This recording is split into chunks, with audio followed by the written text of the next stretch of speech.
Picture this, a city that's just booming, nestled right up against these amazing mountains, really beautiful. Now imagine its varied guts, its lifelines, slowly dissolving underground, poisoned by what happened way back when. This isn't some made-up story. It's what's really going down in Salt Lake City. Over 1 million people live there, work there, drink the water, and they're basically in the middle of a huge environmental fight that's been happening deep underground and is now, more and more, showing up in the air they breathe. The numbers are pretty shocking. The aquifer, which is like an underground lake, has dropped by up to 100 feet in some spots. There's this massive toxic cloud of heavy metals that covers 72 square miles, and the lake itself is shrinking, leaving behind this exposed lake bed that could cause a whole new kind of disaster. So, how did one of America's fastest-growing cities end up facing a bunch of environmental problems all at once? And what does this all mean for the 1.25 million people who call Salt Lake County home? Just a quick heads up before we get into it.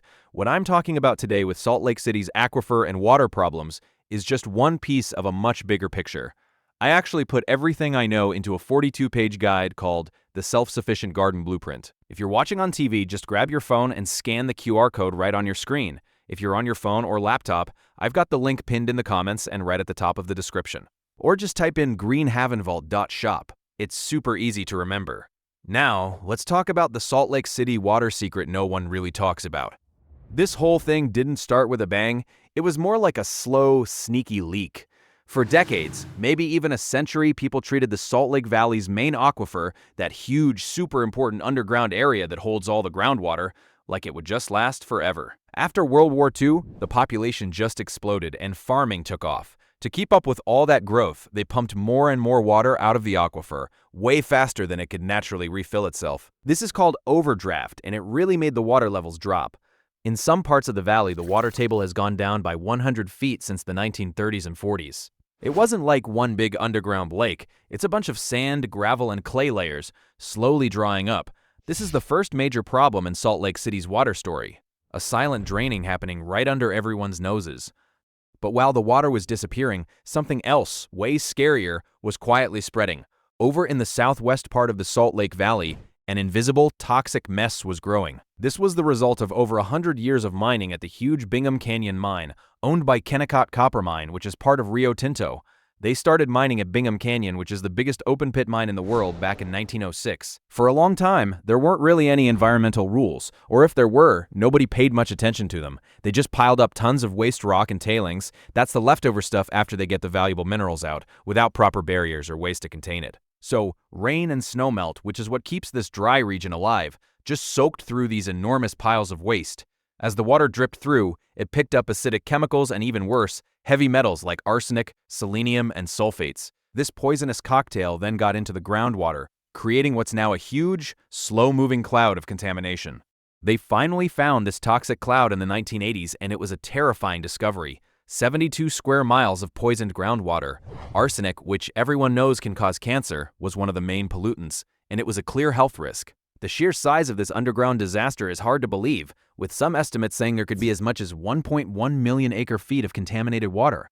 This wasn't some small spill. This was a really deep-seated, ongoing pollution problem affecting a crucial water source for a huge city. The Utah Department of Environmental Quality and the U.S. Environmental Protection Agency stepped in because they saw how serious it was. In the 1990s, they made legal agreements with Kennecott, making the mining company responsible for paying for and actually doing the cleanup. That's how this huge, multi-decade cleanup started. It's a hidden, ongoing battle happening right under the ground. For the 1.25 million people who get their water from Salt Lake County, the immediate question was clear. How do we make sure our drinking water is safe when the aquifer is so messed up? The answer involved really fancy, energy-hungry technology. Water systems in Salt Lake City and the towns around it absolutely do not send raw, contaminated water to people's homes. Instead, they built these super modern water treatment plants, including advanced reverse osmosis systems, specifically to deal with this problem. These plants are the unsung heroes of Salt Lake City's water setup. They're constantly working to get rid of heavy metals and other pollutants, making sure every single drop that comes out of the faucet meets or even beats the strict federal EPA Safe Drinking Water Act standards. For example, the legal limit for arsenic in drinking water is 10 parts per billion. The water in the plume can have way more than that, but after it's treated, it's completely safe. The Jordan Valley Water Conservancy District runs one of these crucial facilities, the Southwest Groundwater Treatment Plant, and they even expanded it in 2021 to handle all the extra cleaning they need to do. This brings up a big misunderstanding that people in Salt Lake City are unknowingly drinking poisoned tap water. That's just not true. The water that comes out of your faucet is safe, but this safety comes at a massive continuous price, financially, environmentally, and in terms of energy. The real story here isn't that people are getting sick from their tap water, but that it takes an almost unbelievable industrial effort and constant focus to make potentially dangerous water safe to drink, day in and day out. This constant struggle really shows the lasting impact of industrial pollution and screw-ups with groundwater. It shows how clever people can be at purifying water, but it's also a stark reminder of how our actions in the past can affect us for a long, long time. Hey, really quick, if what I'm telling you about Salt Lake City's water issues is blowing your mind, you gotta see what else is in the blueprint. There's a 4,000-year-old Persian self-watering trick, a system to make unlimited fertilizer from stuff already in your yard, and the Three Sisters method that gave my friend Robert his best corn crop in 40 years, and trust me, Robert is super particular about his corn. Plus, 5 secret things master gardeners don't show on YouTube, including one with aspirin water that sounds totally crazy until you actually try it. Normally, it's $97. Right now, it's $17. That's less than a bag of fertilizer at Home Depot, and you can return it within 30 days if you don't love it. No weird, "Are you sure you want to refund?" email. Just your money back, plain and simple. TV watchers, scan the QR code. On your phone or laptop, check the pinned comment or description, or just greenhavenvault.shop. All right, back to the Salt Lake City water problem. But while engineers are trying to deal with this underground toxic cloud, another equally terrifying problem has popped up, and this one is from above. It's a crisis that isn't directly about the aquifer, but about the area's other really important body of water, the Great Salt Lake. The GSL is what they call a terminal basin, meaning water flows into it, but it only leaves by evaporating. For centuries, it's been the natural endpoint for all the rivers and streams in the area, silently building up minerals and, unfortunately, heavy metals. For decades, the Great Salt Lake has been shrinking like a slow-motion ecological disaster. This is because of climate change, and even more because humans are taking too much water out of it. About 73% of the lake's shrinking is due to water being taken for farms, factories, and cities. In November 2022, the Great Salt Lake hit its lowest level ever recorded. Its surface dropped a crazy 19 feet since the 1850s, losing 73% of its water. With over 800 square miles of the lakebed or playa exposed, it's created a new, really sneaky danger: toxic dust. The exposed dirt has naturally occurring heavy metals like arsenic, mercury, and lead, all of which have been safely underwater for thousands of years. Now, with the lakebed dry, strong winds can kick up this contaminated dust in huge storms, blowing it right into populated areas.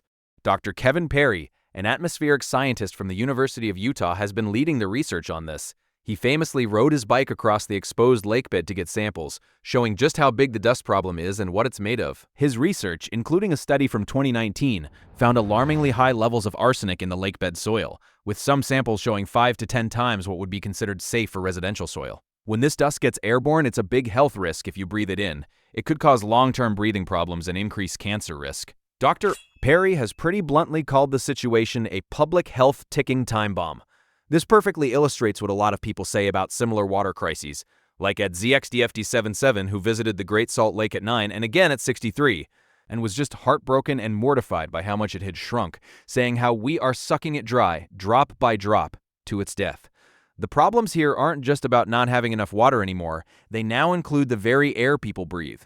The Great Salt Lake problem is another environmental emergency that's connected but distinct. It really highlights the bigger issue of how we're just not managing water sustainably in the increasingly dry western states. Comments on videos about Lake Mead drying up sound a lot like what people are feeling in Salt Lake City. At T2 Jaguar suggested building desalination plants on the California shore, and a pipeline to Lake Mead, kind of like the Alaska pipeline, for water. While Salt Lake City's situation is different, that idea of big engineering solutions for water shortages is similar.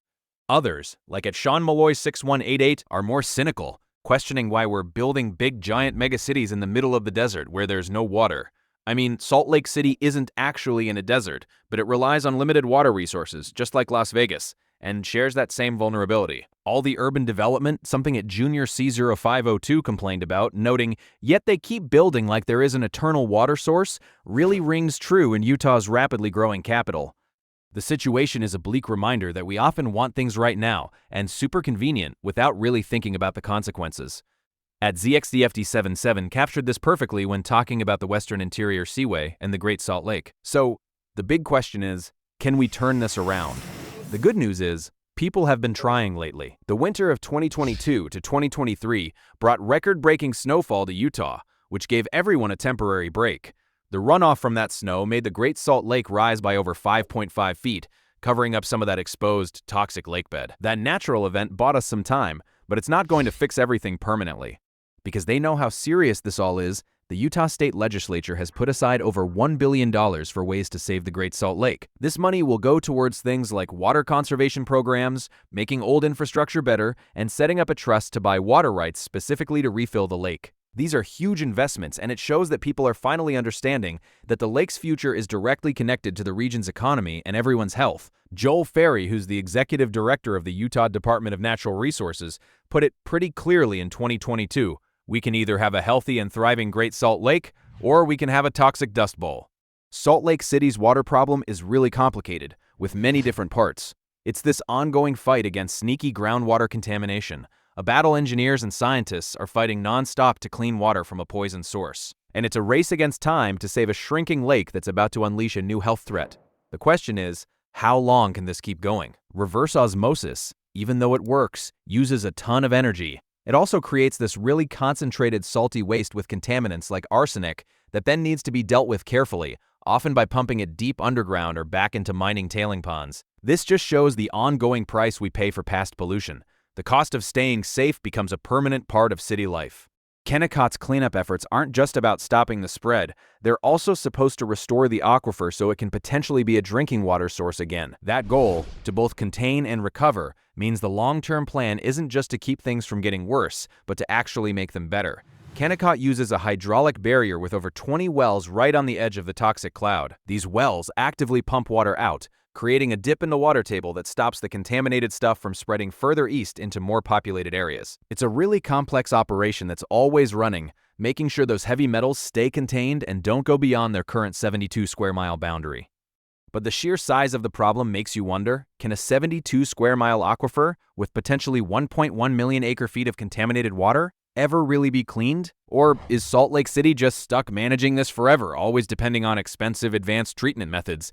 The way they're handling it now suggests it's more of a long-term management thing than a complete cleanup. But cleanup shows that even though our mistakes can have lasting effects, people are smart enough to come up with solutions to fix them, even if those solutions are complicated and cost a lot. This brings up another interesting, though a bit unsettling, detail about the aquifer itself. Some of the water now being pumped from the deepest parts of the Salt Lake Valley aquifer is what scientists call fossil water. This isn't just old water, it's water that's been trapped underground for thousands of years, building up during times when the climate was super different from today. It's a resource that doesn't replenish itself, not really getting refilled by current snowmelt or rain. This just makes things even more complicated. Not only is the water contaminated, but some of it is basically going to run out, which really highlights how irresponsible past pumping practices were. The idea that water is an endless resource has long been proven wrong, and a lot of people compare urban development in dry regions to idiocracy. The future of Salt Lake City's water isn't just about the aquifer or the Great Salt Lake, it's about everyone finally waking up to environmental responsibility. The dust mixing from the drying lakebed, as studies confirm, isn't just arsenic. It also has higher levels of copper, antimony, lithium, and zirconium, making for a really complex mix of toxins. The ongoing research is figuring out how far this dust travels and exactly how it's affecting the health of people along the Wasatch Front. Without a lot of help, scientists generally agree that this is a serious long-term risk for breathing problems and cancer. The struggles in Salt Lake City feel a lot like frustrations you see in other places where water is scarce. A comment from @17rocks that said, "Makes me happy to be sitting on a ranch in the middle of Montana. With 5 wells and a huge solar array producing 5 times the amount of energy I currently use, really shows a desire to be self-sufficient and not have to deal with these huge water risks." Other comments, like at John Fort's 2171's gloomy thought, "When you're out of water, you are out of water.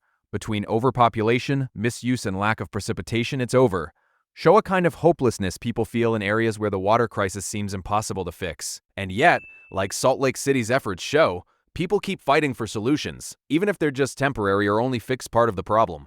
The effort to fix these 2 water problems is just massive. The $1 billion the Utah State Legislature put towards bringing back the Great Salt Lake is a huge amount, similar to big infrastructure projects like Oslo, Norway's backup water supply, which is estimated to cost $3.2 billion by 2028. This speaks to just how much economic and social value people place on these water resources. Salt Lake City and Utah are pretty much paying the price of safety for past mistakes. And what's happening now? Keeping those advanced water treatment plants running, constantly watching and managing the toxic cloud, and the government's commitment to the Great Salt Lake are all part of this staggering cost. It's an ongoing tax, a necessary expense to keep a modern city going in a tough environment. Ultimately, the story of Salt Lake City's water is complicated. It's not just a disaster tale, and it's not some big win either. It's about how tough people are and how smart technology can be when facing environmental damage. It really shows the huge difference between the water in the ground and the water that comes out of your tap, all thanks to invisible, round-the-clock work. But it's also a powerful warning about what happens long-term when industries are careless and cities grow too much in fragile environments. The mining legacy has carved a deep scar into the underground waters, meaning generations will have to be vigilant and intelligent to fix it. Meanwhile, a growing population's thirst and climate change are literally drying up a vital lake, exposing its toxic secrets to the air. Salt Lake City is still a bustling place, but its future depends on how it handles these complex interwoven water challenges, a hidden industrial war underground, and a rapidly worsening climate battle up in the sky. All right, friend, before you click away, let me ask you something honestly. Are you sick of seeing grocery prices go up every single week? Are you sick of every gardening expert online trying to sell you fertilizer, gadgets, and some $400 raised bed kit when your grandma grew enough food for 7 kids on a quarter acre with just a hoe and pure grit? Yeah, me too. That's why I made the Self-Sufficient Garden Blueprint. It's 42 pages. I've packed in 10 zero-cost systems. Plus, there are 2 bonus chapters including the Medicine Garden, which alone saved Patricia from Ohio over $200 a year on supplements. Those are her words. It's $17. One time. It's yours forever. And there's a 30-day money-back guarantee. And honestly, I'm not going to make you explain why you want a refund. You don't like it, I send your money back. We're adults here. Watching on TV, just pull out your phone, open the camera, and scan that QR code. Done. On your phone or laptop. Check the link in the description or the pinned comment. Or just type greenhavenvault.shop into your browser. Greenhavenvault.shop. Start with Chapter 1, the soil fix. Apply it this weekend. In 30 days, your soil will be completely different. No pressure, no fake countdown timers, no this offer expires in 5 minutes. Nonsense. Just one gardener telling another about something I made that I'm really proud of. Go grab it. I'll see you in the next video.